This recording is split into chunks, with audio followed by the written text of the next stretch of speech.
Welcome back to the Social Impact Level Up podcast. This is where we blur the lines between business, nonprofit, and impact. I'm your host, Wendy V, and I'm a social impact strategist here to help you build a successful and sustainable legacy of social change. In this week's episode, we're going to hear from a social entrepreneur who has been on a journey to change the world just like you. If you are interested in social entrepreneurship, this is the place for you. Let's jump right into this week's episode.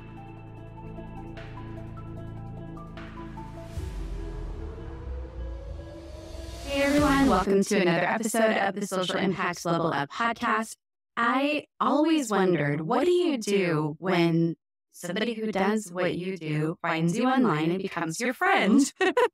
And I think that I found the answer today in my newest friend, Jessica Sato's post on LinkedIn, where she talked about not being a competitor, but making sure that you bring in and welcome in the energy of people who do similar things to you and have aligned passions.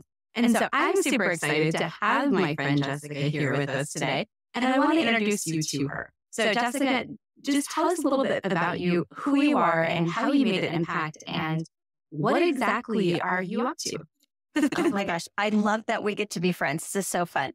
So I have been in business for about 10 years, primarily in the leadership development, coaching, business growth space.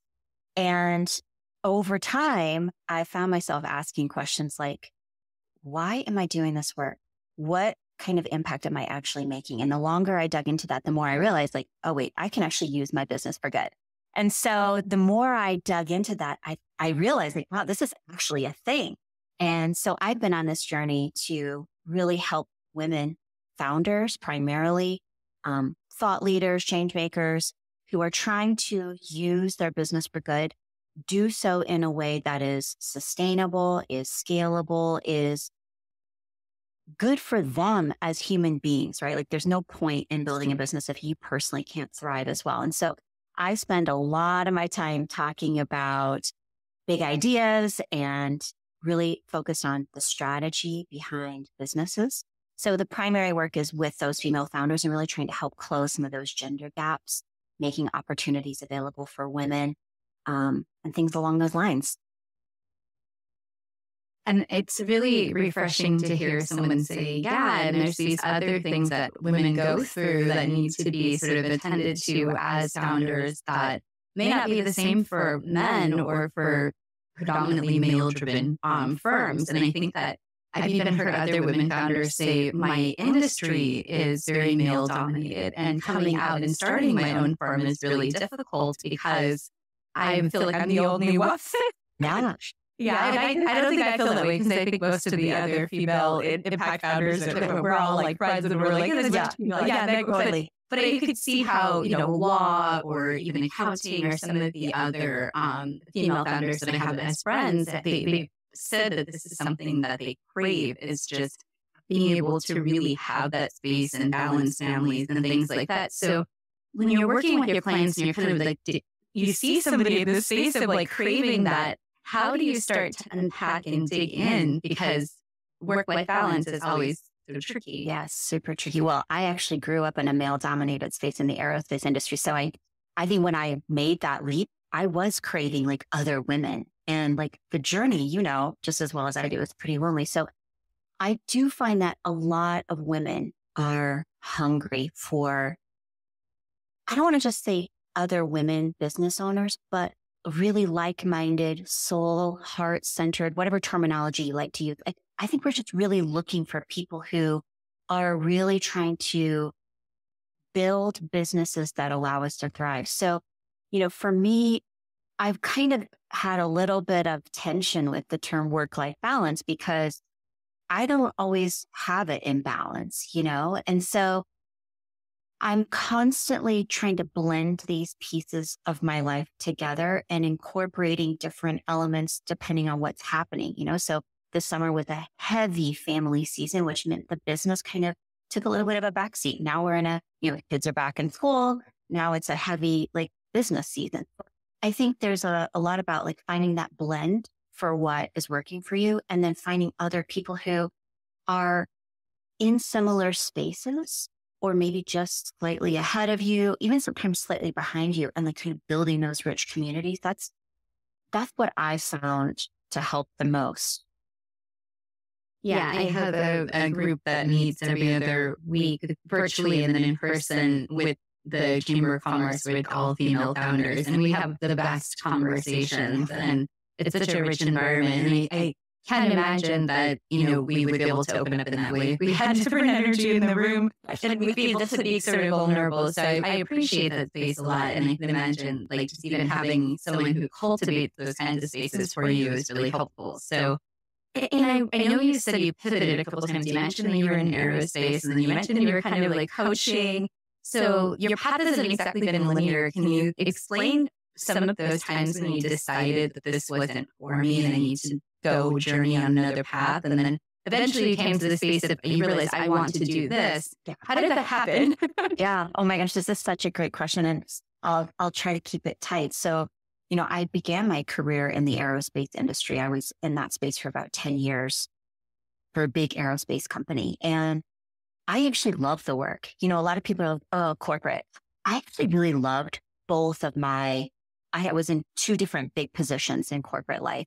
And I really loved it. I loved just the camaraderie.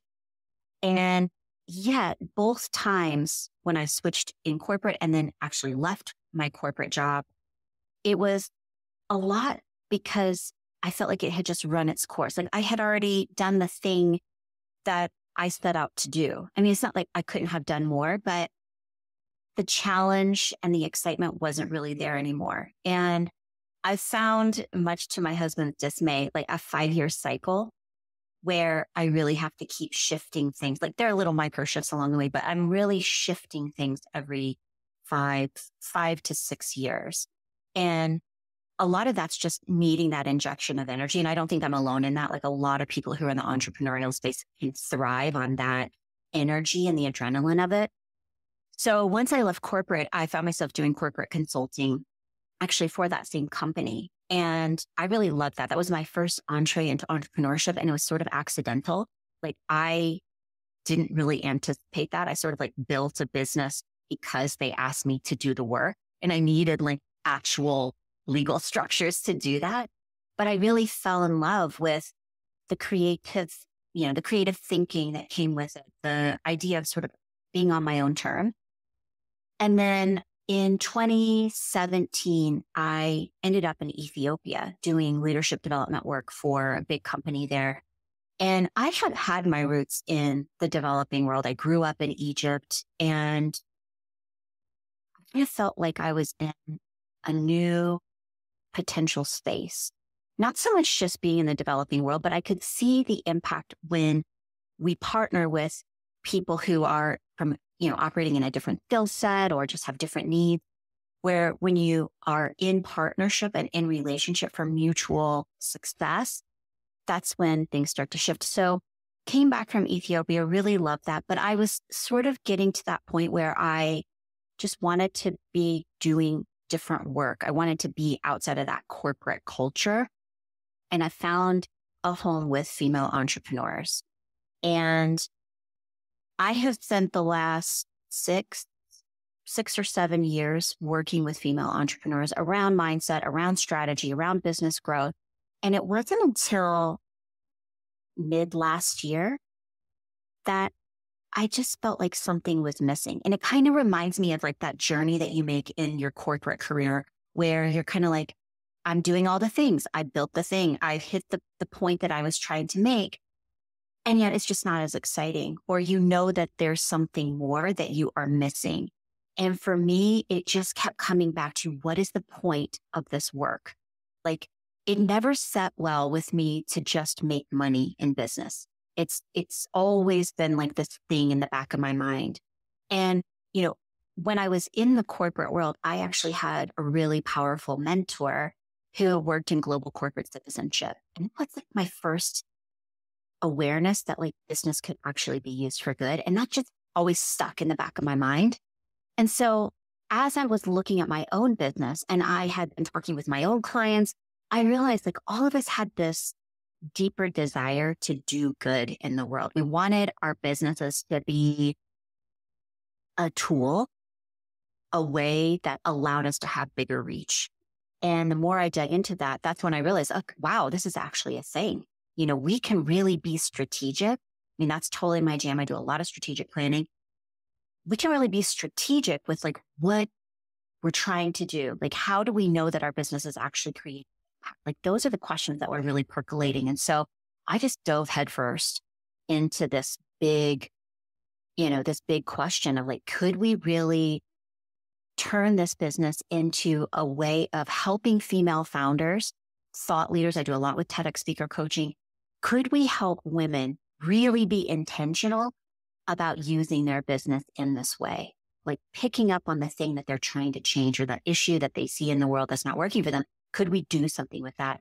And it has been so fun to know that we're like, yeah, we're helping you build a business that's successful, profitable, and that business is actually helping create change in the world. So I don't know how those pivots have like been, I don't want to say they haven't been intentional, but they've always sort of snuck up on me.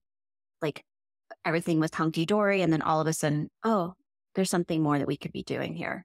There's like 10 million questions I could ask you now as a follow-up to that whole thing. But I think that the place I want to start is the mindset, because it's so difficult to get to even imagining what your impacts could look like if you don't have the ability to, lean on your growth mindset, open yourself up to possibilities, do the visioning work, work with the coach or step out there and do some uncomfortable things to get to where you want to go. So tell me more about like you in that mindset of going from working for someone else, saying, yeah, corporate's maybe not for me, but impact work is for me. Like, how did you make that shift from employee to your own boss, from somebody else's impact mission to your own impact mission? Like, what was that mindset thing like for you? And then how do you kind of walk your clients through that mindset stuff? Yeah, great question. So, I mean, I said that I kind of became an accidental entrepreneur, and there's so much in there. I mean, I was operating, I'm not gonna lie, probably 7 years as more of a practitioner. Like I was very successful with this corporate consulting gig, but I really wasn't strategic. And it wasn't until actually that situation in Ethiopia that I started to realize, wait a second, I'm really just out there doing the work. And when it comes to being a business owner, I'm not even thinking like that. And there was actually sort of a catalyzing event that happened. I was set to go to Ethiopia for my final trip. I was there 4 different times in 2017. And I was, like I said, gearing up for that trip. And I got an email the day before I was supposed to leave. And they said, this trip is canceled. And, as a contractor, you're sort of freaking out because like, if you don't do the work, you don't get paid. And it's spiraling and kind of freaking out. Like, what the heck am I supposed to do? This is like a $27,000 gig. And I started looking into my contract, actually with a nudge from my husband, who was like, don't you have a contract with a cancellation clause? And I thought, oh my gosh, I didn't even think about that. And yep, sure enough, I did. Supposed to have 2 weeks notice. And then the mindset question was like, should I ask for it? Like, there was so much baggage of like, I didn't do the work. Like, is it okay? And again, I'm thinking, wait a minute. Most men who are running businesses are not asking those questions. They're just like, this is the contract. I'm going to bill for it. And it wasn't until I had a conversation with the liaison, and he said, so you think you should get paid for work you did not do? And it was sort of like one of those questions where you're like, oh my gosh, what do I say? And yeah, I'm not a very confrontational person by nature, but out of nowhere, like deep within the deepest parts of my soul, I was like, yeah, you should pay me because that's what's in the contract. And he said something that literally changed my life, which is, okay, I just needed to hear you ask for it. And honestly, I think of that as like before the call, after the call kind of a moment, because that's when I really had this deep awareness that I had just been floating, existing, running a business.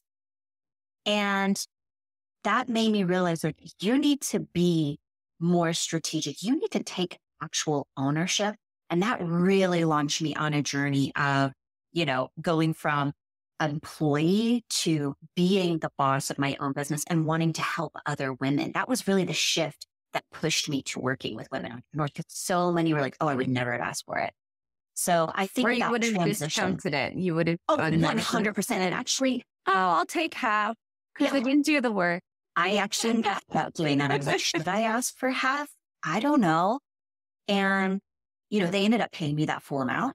And then I went back and finished the job. And that experience, even now, I mean, I have like a little card on my desk that says, ask for it.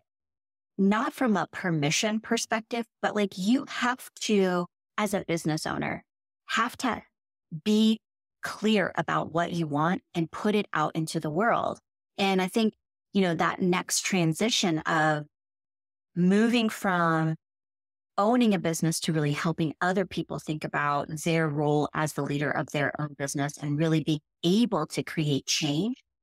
Same kind of thing. Like you have to put out there what you're trying to do. You have to have thought really strategically about how can you do that? The strategy is so huge. I work a lot with my clients on the strategy for their impact mission, because I think that people get stuck in the question of, well, I want to do good and I don't necessarily know how. And one thing I talked about in the podcast before, I know you listened to the podcast, so you've heard this, the complexities of people's understanding of what social business is. And that's the next question I want to ask you, because you've had a few years, transitioning into being a social business, but also helping seeing what's possible with other social businesses.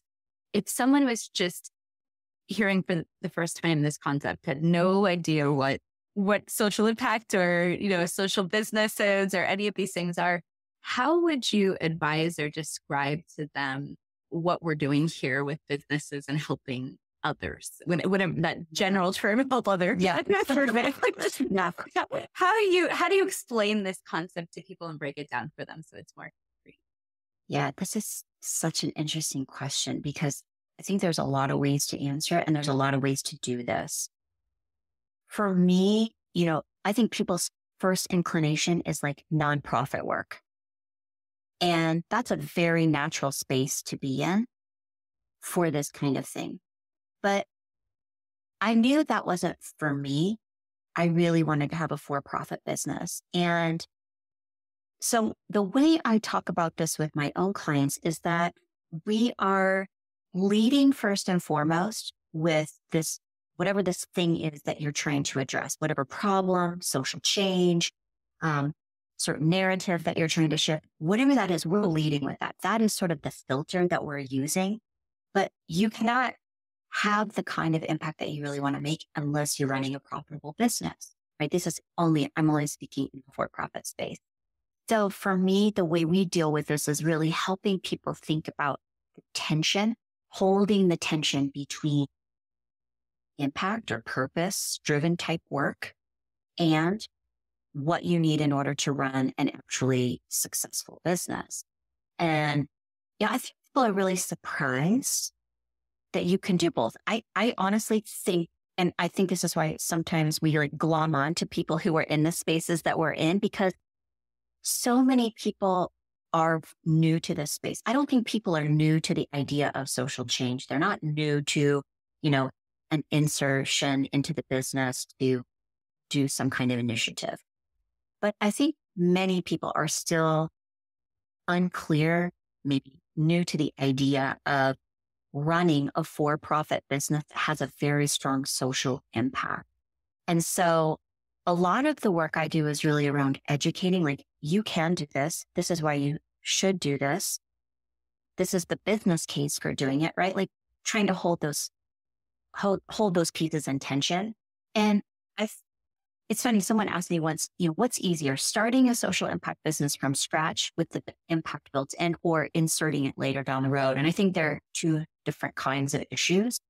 I think, sort of, it's nice to build it from the beginning. But I would say most people haven't had the luxury of doing that. And so we're building it in and restructuring businesses. And so I think talking a lot about how you can, that it is in fact possible to hold that tension, right? You can make a difference and make money in your business. And oh, by the way, there's nothing wrong with it. Yeah, you can have an impact mission that's complementary and supports your mission for profit. And when you're designing them, being intentional about how they relate together. So I mean, I have a million other questions for you, but since we're on this topic already, I was thinking of a question. I was like, I really want to stump Jess with a question from She's not heard me ask anyone else. Oh gosh. Okay, here we go. Here we go. So do you have a favorite impact brand that when you see the thing and you're like, all day, I'll spend the money, I'll buy it, or I'll invest in it, I'll work with this person? Who or what is that for you? Because I know you've probably seen more impact brands than a lot of people have. Yeah. Gosh, this is so interesting. So, I mean, there's certainly the big brands, right? I mean, that I'm naturally supporting, not from a work perspective, but just like as a consumer, like Estonians, we live in Colorado, so we're always out in nature. So anything that has to do with environmental sustainability is kind of a big deal. The brands that I'm trying to think if I can give you one that I just obsessed with. And I think that the reason this is a good question, so give me some more time to think, is because we want to name drop all these brands, but I think that people need examples to go and see, well, how does a big or a small company do it? And so if people could go onto your website, jessicasato.com, and see how you do it, right, with your brand. But I think that it's hard sometimes for people to really say, I'm going to add an impact mission, like you said, after I've been working for X long in this sector, when I don't really know what that looks like, or I don't really know what word even to use, or what are transformative. How do you describe transformation? And I think that sometimes that could be a barrier for folks.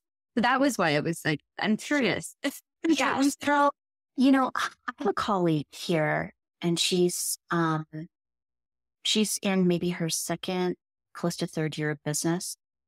And she is building. It's funny, if you were to ask her, she wouldn't even use these terms. She wouldn't use social impact business or social entrepreneur, but that's actually what she is. And so it's sort of funny because, again, terminology. But she is building a business that is really focused on shifting the narrative around drug addiction and how we deal with families in that process.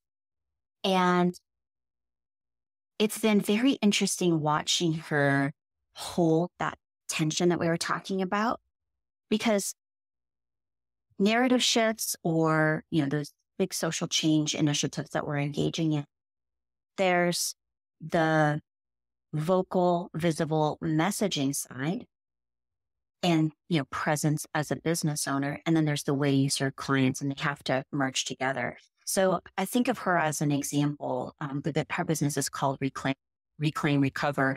And I think of her as a really great example, like how do you bring these pieces together, make a profit and make a difference? And then she is literally shifting, like literally saving people's lives. I know for me in my business, I sort of think of my impact as sort of twofold. On one hand, I am supporting female business owners who are out there trying to use their business for good, and they're creating their own ripple. So the work I'm doing is opening doors for them to be able to do that. That's its own form of social impact. But when I go beyond that, the thing that I'm really passionate about is helping women globally, particularly in lesser developed places. So I mentioned I grew up in Egypt. I have a particular heart for helping women who are in spaces where their voices may be marginalized a little bit, or, they just don't have the same kinds of opportunities. And so I want my work to be a tool or a vessel that allows me to pour into those kinds of communities with time, energy, money, resources, whatever the need might be. So I think it's sort of like you need to be clear on like what you actually stand for and what you care about. And then figure out, like you said, how your business can walk alongside it, how can it be complementary. And that could be working with other for-profit businesses, or it could be donating to nonprofit businesses or partnering with them. Yeah, we talked a little bit about that earlier with the nonprofit business. It's such a weird dynamic because they're so separate, but operate yet so similar. And money just works so different. And, it's like a big conundrum of how do you start blurring all this together so that you can get money really flowing nicely between businesses and impact organizations in whatever way that works. And so that's one of the goals. But I want to stick on the thread that you were just on with the international work, because there are, again, there's so many different problems. There's so many different places. Yeah. There's so many different populations you could focus on. Like, when you're trying to decide what your impact mission is going to include, you have to sort of figure out all these things. And I think some of that has to do with what you're passionate about.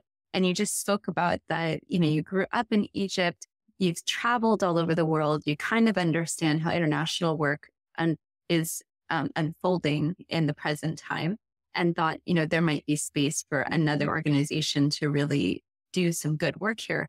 So can you talk a little bit about international work for people who maybe are, America-based or US-based, or not used to really operating in some of the other countries, or maybe would think that it's daunting to start an impact-based organization here to work somewhere else over there, wherever it is. Yeah. I mean, this is such a good question, because it's not super easy. I mean, I'm a huge believer in making sure that we're not just trying to plop our solution into someone else's reality. So, when I decided to start focusing a little bit more on Egyptian women as a sort of ancillary part of the business, I knew that I couldn't just pop on a plane and pop over there and just make it happen, right?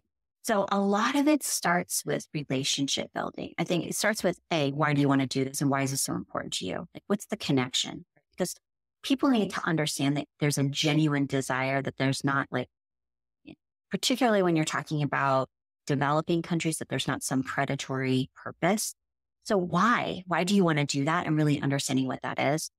And then actively seeking out relationships and partnerships. So I did a lot of research on the Egyptian women's entrepreneurial space.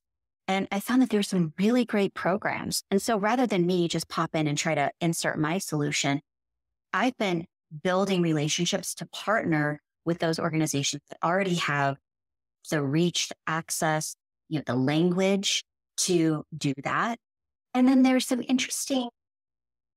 really interesting resources that the US government provides called export councils. And I had never heard of this before, but it's a super fascinating resource that the Department of Commerce provides. And the idea is that you can go to your local, almost every state has one, an export council, and say, hey, I am looking to build relationships with these type of organizations in this location.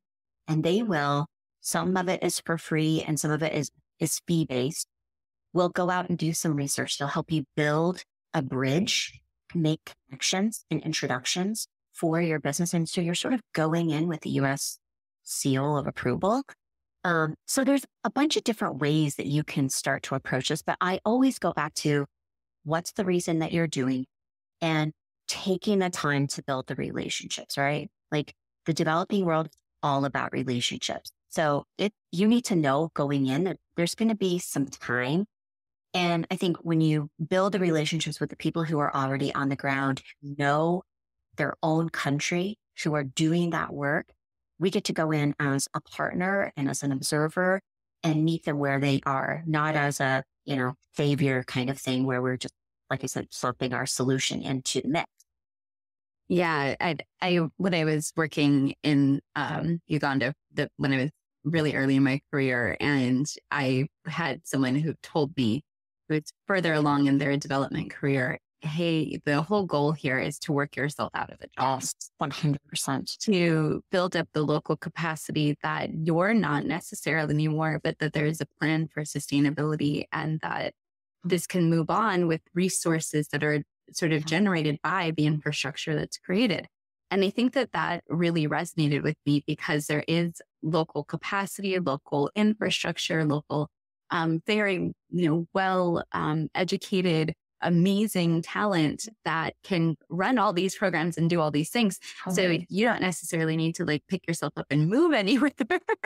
I have several times, but yeah, but that was, I think, more my own choice than their, need for me to be there. But it is helpful to have that experience and to go in person. And I know you have lived in Egypt, gone, and you understood the culture. And so I think that sometimes not plopping your solution, but plopping yourself and your life and your understanding of another culture, maybe putting yourself there for a while if you're going to put a project anywhere outside of your own country of origin, because you really do need to understand the context. You need the time to make the partnerships. And it is a little bit easier or lower barrier, I think, when you're there in person. It's great to hear there's resources. I didn't even know about that resource.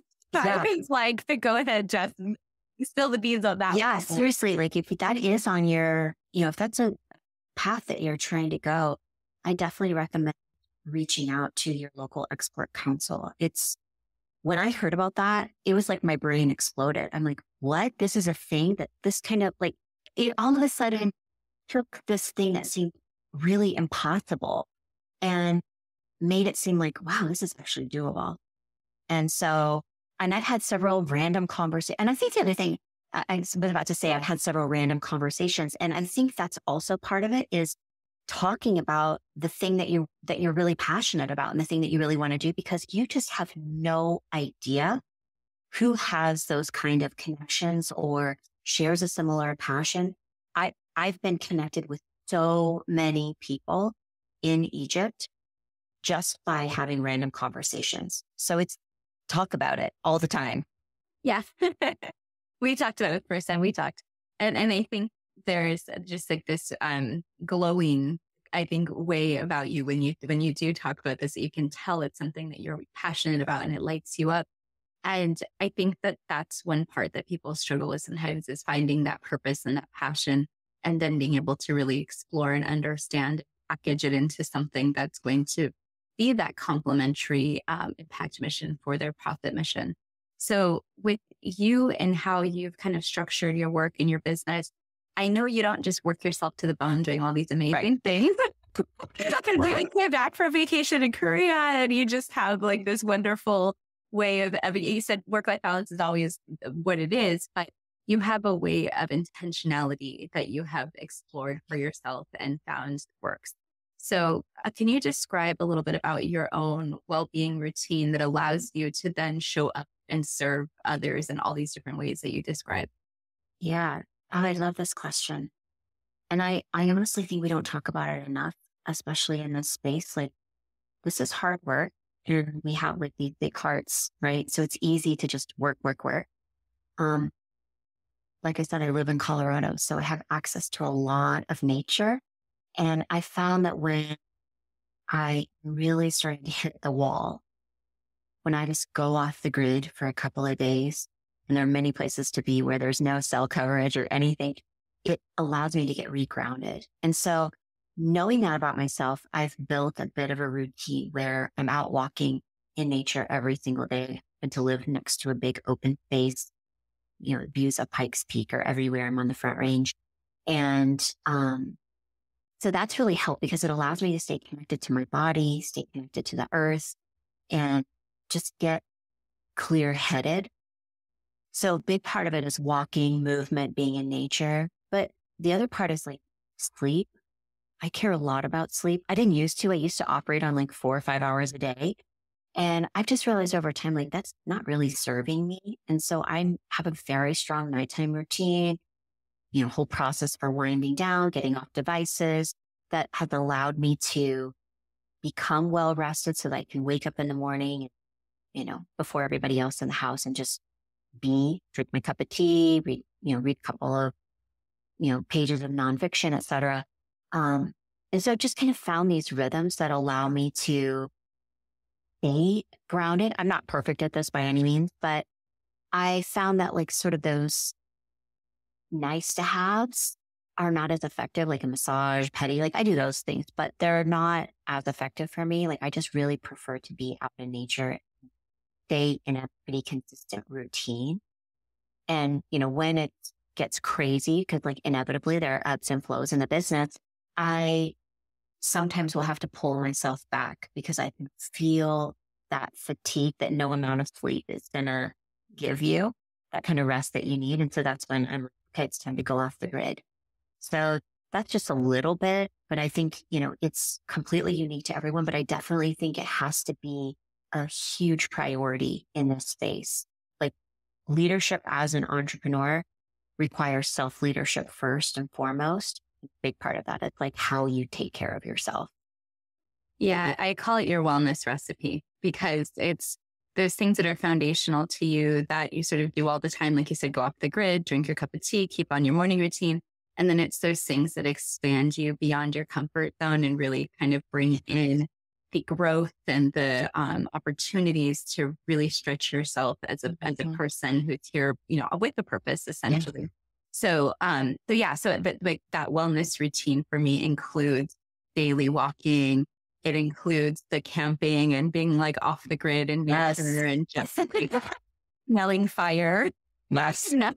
All whatever comes out clothes. Yeah, my hair, like all of that. But I just appreciate the connection with the grounding and the breathing and slowing down and all of those things for burnout prevention mostly. I mean, I think for me, like you said, will get so ground into doing the work and being whatever you need to be for others that you forget how to refill for yourself and you get too far into the red.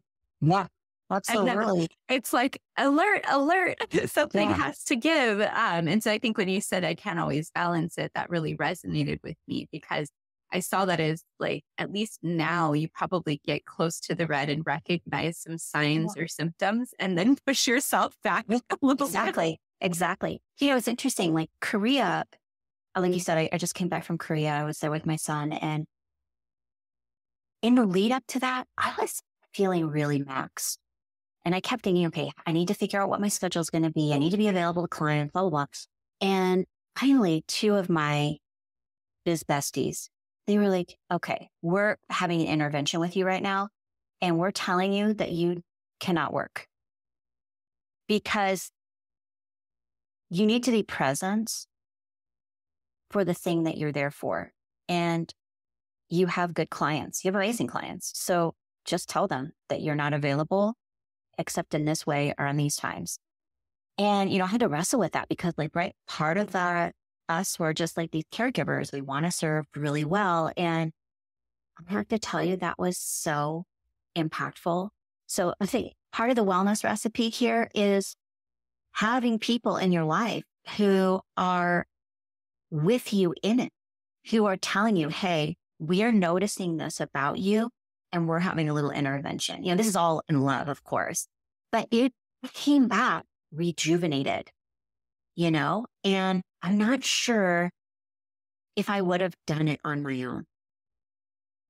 Yeah, no, I think that that's a good example of how your support systems can maybe sometimes recognize things that you can't readily see because they have that, external higher vision of what's happening with what you have going on. Yeah, that's you're two in the weeds. Totally. Yes.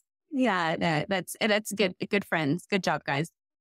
So the thing I really want to get to before we kind of start wrapping up is thinking about you and your vision for change and what you see as the potential for this impact space. What is your hope for where all this social business stuff will go? I mean, I know I have my opinions, which I'm going to share with you after you share yours, but I want to hear, what do you see in the future as what you think this is going to lead up to? Well, what I hope is that it becomes sort of a non-thing, that it just becomes the way that we do business, that we're all so mindful of the challenges that are out there and that business uniquely has the capacity, the ability, the innovative wherewithal, etc., that that's just the way we do business. We lead with purpose first. We lead with a clearly stated impact mission. And the business is the engine that allows you to do it. It is the thing that allows you to actually make that kind of impact. I long for the day where this isn't like some specialty, super niche. It's great for business, but I just don't want it to be this one-off. I really want it to be the gold standard. And I feel like companies are starting to recognize that this is the way forward. Like it's not just a revenue issue, right? Consumers want it. I think many businesses actually want it. They just don't know how. So I really long for the day that this is the norm. And I think we're a ways from that, right? The forces of capitalism are alive and well, right? So I think it will take some time before we get there, but I think we're going to continue to see an increase in businesses that are imperfect and yet they're trying. And I think on the flip side of this, I think as consumers, if we can have a little bit more grace with businesses that are actually trying, they are, like I said, imperfect, but their intention is good. I think we could do better as consumers at having some grace there. So I think part of it is a business driven and sort of is consumer driven, and just recognizing like this is really hard work and we're not going to perfectly make these kinds of big systemic changes. The other part around that I think I would really love to see is just more collaboration where we're all working in concert together. Like I use this example with my clients from the movie Finding Nemo, where the fish are all swimming around like crazy in the net and they're trying to break out in order to get free. And it's not until I think Nemo's dad or something, or somebody saying, swim down, and they all slowly start swimming down until they're all working in concert in the same direction. The net breaks and the thing happen. And then they're free. They're free. Exactly. And so I would just love to see nonprofits, governments, businesses, individual consumers all working in concert, like recognizing like we have these big global challenges that are happening up here and down here at our local level. And when we work together collaboratively, not necessarily in competition, I mean, that's where we started this whole conversation. When we're not in competition with each other, but in collaboration with each other, that's when we're really going to see these major shifts. I was going to ask you about this topic before we ended, so I was so glad you went here. I think you're right, and I know you said the big C word. It is hard with capitalism being the sort of de facto way that we think about how business runs, but it's not necessarily how it has to run. Yeah, so totally. We could have the ability to use our buying power in different ways and really be a little bit more thoughtful as each individual person or more organized as societies around these topics. But instead, what we see is, sometimes we'll see impact-driven brands failing because they don't have the consumer base or the support or the profit to continue to move on and not only do the good work, but also just do the work that they need to do to stay afloat. So, it's really hard. I think that collaboration is a key, connecting in the community around different needs or different ways that we can break down those barriers of all those organizations you talked about and the multi-sector partners. And I think also just in between businesses, right? And we're talking about like your business and my business. And like, oh, we have so many things that we could do together. Yeah, totally. There's so many ways we can collaborate. And it's so nice to see, I think, more and more business owners who are connecting in that way and saying, there is so much need here. Like this work is so big that even if I maxed myself out and you maxed yourself out, we still would not come close to overlapping. Yeah. Well, I love that you're talking about this because I do think there is this sense that we have to be in competition with one another. But this is a great example of, and I've heard other people on your show where we're all doing very similar work, but who we serve, the way we serve them, the kind of problems we address, the unique skill set that we're bringing, like, there really is no competition, right? And we're all moving in the same direction, right? We all have these deep desires to see the world become a better place. So I wholeheartedly think we need to be like wrapping our arms around one another. And in doing that, I think we just elevate the whole thing and everybody wins. Yes. And I don't know what my Threads life would be like without you. So even just for the support on social media, we need each other. Yes, totally. Yeah. But anywhere we interact is always a good time. So I appreciate you so much and your friendship and in our journey, sharing just all your wisdom and where you are and just all the passion that you have. It's always so nice to talk to you.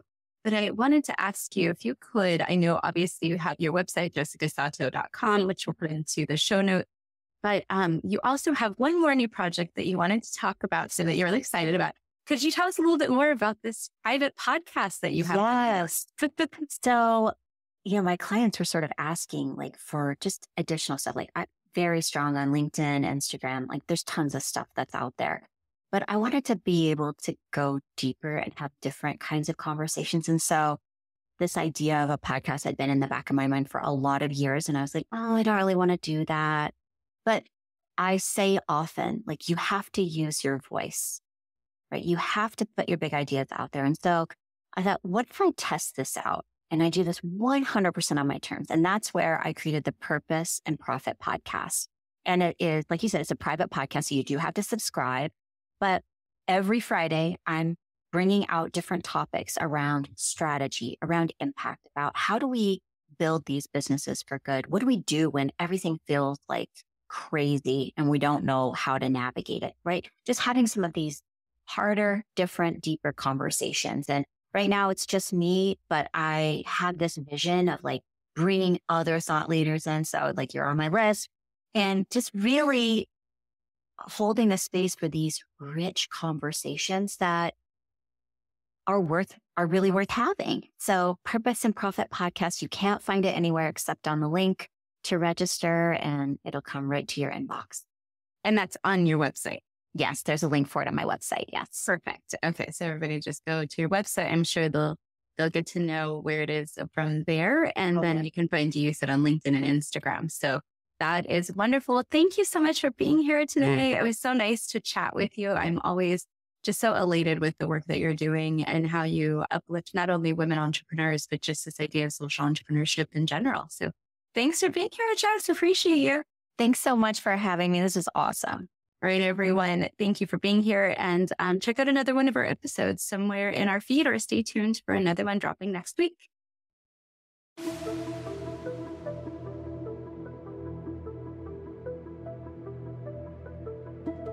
Thank you for joining us for another episode of the Social Impact Level Up podcast.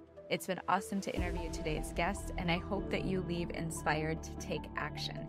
If you're looking for any of the information we spoke about, it's probably down in the show notes. Make sure that you're checking them out and you're clicking on any of the links that seem exciting to you.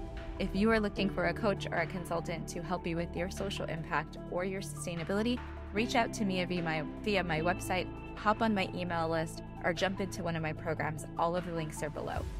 So excited to have you as part of the collective. Make sure that you come back and join us for another episode next week.